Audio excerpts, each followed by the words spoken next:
कहते हैं कि जो जो जब जब होना है सो सो तब तब होता है। बिहार की राजनीति में भी इसी तरह के उतार चढ़ाव हो रहे हैं और कयास लगाए जा रहे हैं कि इसके बाद क्या होगा। हालांकि ये कहना जल्दबाजी होगी कि बिहार में सरकार अस्थिर है, क्योंकि सरकार बड़ी भारी संख्या में बहुमत में है और इसको लेकर के दावेदारी भी लगातार चल रही है। आपने देखा होगा कि इस सरकार को लेकर के भले ही आपस में सातों दलों में नहीं बन रहा हो, लेकिन सरकार के अस्तित्व पर सवाल खड़ा करने पर सभी दल अस्तित्व पर सवाल खड़ा करने वाले को आड़े हाथों ले लेते हैं और कहते हैं कि सब कुछ ठीक ठाक है। लेकिन इधर जो कुछ दिनों से जदयू के भीतर, महागठबंधन के भीतर जो आपसी क्लेश और द्वेष चल रहा है, उसको लेकर के कई तरह की बातें कही जा रही हैं। इसी में एक एपिसोड नीतीश कुमार वर्सेस जो उपेंद्र कुशवाहा चल रहा है, वो एक अलग एपिसोड शुरू हो गया है।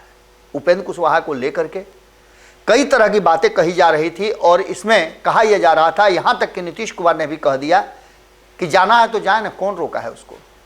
इसके साथ साथ और कई नेता हैं, शीर्षस्थ नेता हैं, उन्होंने भी ये कह दिया कि वो पार्टी के सामान्य सदस्य हैं, किसी भी पद पर वो नहीं है। पार्टी के संसदीय बोर्ड के अध्यक्ष थे और इस बात का प्रमाण भी लगातार उपेंद्र कुशवाहा से जुड़े हुए लोग दे रहे हैं कि अगर वो पार्टी के संसदीय बोर्ड के अध्यक्ष नहीं है, सिर्फ दो लोग ही हैं, अगर ऐसा कह रहे हैं पार्टी के राष्ट्रीय अध्यक्ष ललन सिंह, तो वो झूठ बोल रहे हैं।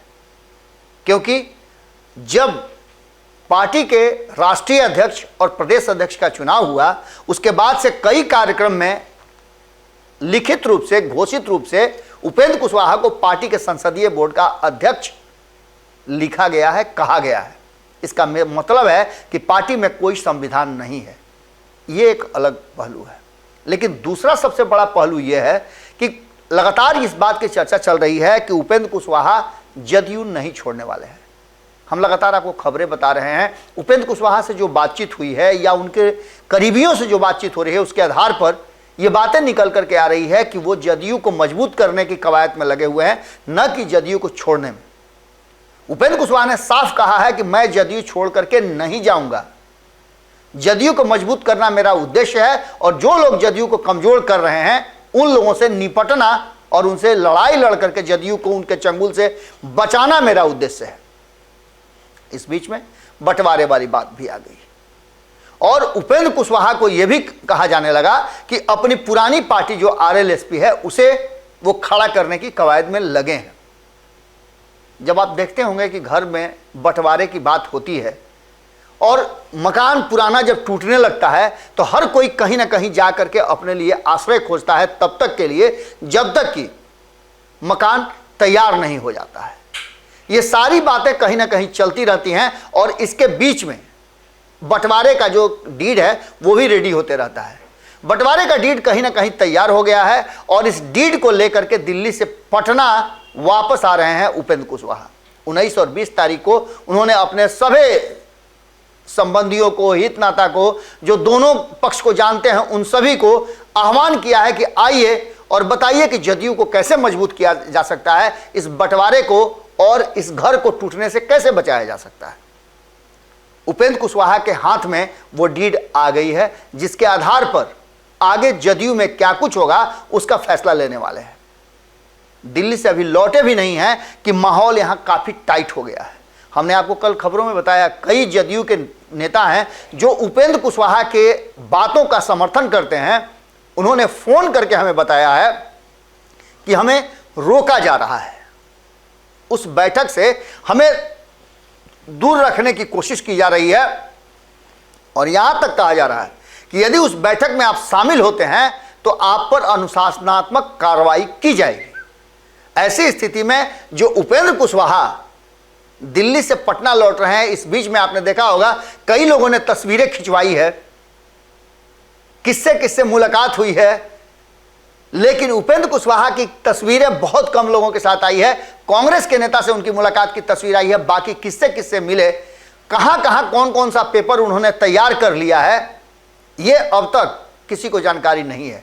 लेकिन उनके इर्द गिर्द रहने वाले लोगों के चेहरे बता रहे हैं कि कहीं ना कहीं मामला सब कुछ उनके पक्ष में है और उनका जो मकसद है उस मकसद में वो कामयाब होते हुए नजर आ रहे हैं। और इसी की बेचैनी जो है जनता दल यूनाइटेड के भीतर, और जो वर्तमान में जनता दल यूनाइटेड को अपनी कहा जाता है कि अपनी संपत्ति समझते हैं, थाती समझते हैं, उन लोगों के लिए ये कठिन समय चल रहा है। क्योंकि बंटवारे की बात अगर होती है तो ऐसी स्थिति में जदयू कई खंडों में बंट जाएगी। एक तरफ यह भी कहा जा रहा है कि उपेंद्र कुशवाहा को पार्टी से निकालने की भी कवायद चल रही है, लेकिन उपेंद्र कुशवाहा निकलेंगे तब न निकालिएगा आप। उपेंद्र कुशवाहा पूरी टीम के साथ जिन लोगों को जदयू से प्रेम है और जदयू को एक सूत्र में रखना चाहते हैं, उन लोगों को जोड़ करके जदयू को फिर से मजबूत करने की बात कर रहे हैं। 19-20 तारीख की बैठक से पहले ही बहुत सारी चीजें निकल करके सामने आ रही हैं, माहौल टाइट नजर आ रहा है। आज जब उपेंद्र कुशवाहा दिल्ली से पटना लौटेंगे तो उनके हाथ में जो कागज पत्तर होगा, हम चाहेंगे पत्रकार मित्रों से कि वो उस कागज पर ध्यान दें कि उनके बगल में जो आदमी है या उनके हाथ में वो कागज पत्तर है कि नहीं, क्योंकि उस डेट पेपर में सब कुछ क्लियर लिखा हुआ है कि आगे क्या होगा, पीछे क्या होगा, कौन सी हिस्सा किसके पाले में जाएगी, या फिर इस बंटवारे को ही समाप्त कर दिया जाएगा। पूरी नजर हमारी बनी हुई है उपेंद्र कुशवाहा के आने के बाद।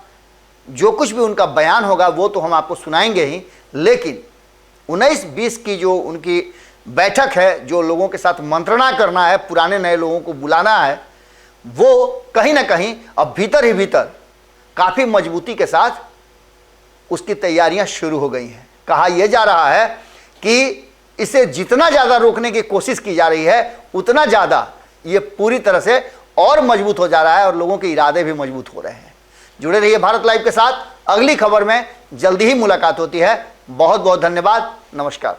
अगर ये वीडियो पसंद आई और वह बिहार के राजनीति और बिहारियत से सरोकार रखेनी तो सब्सक्राइब बटन दबा के चैनल के सब्सक्राइब कर ली। ओजे एगो घंटी बा, ओकरा बटन दबा देला से कुल सटीक और मारक खबर रुआ मुफ्त में मिल जाई। अगर रुआ पत्रकारिता के हमनी के नया प्रयोग में सहयोग कर चाहतानी तो ज्वाइन बटन दबा दी। पेटीएम नंबर नोट कर ली 9386816700। धन्यवाद।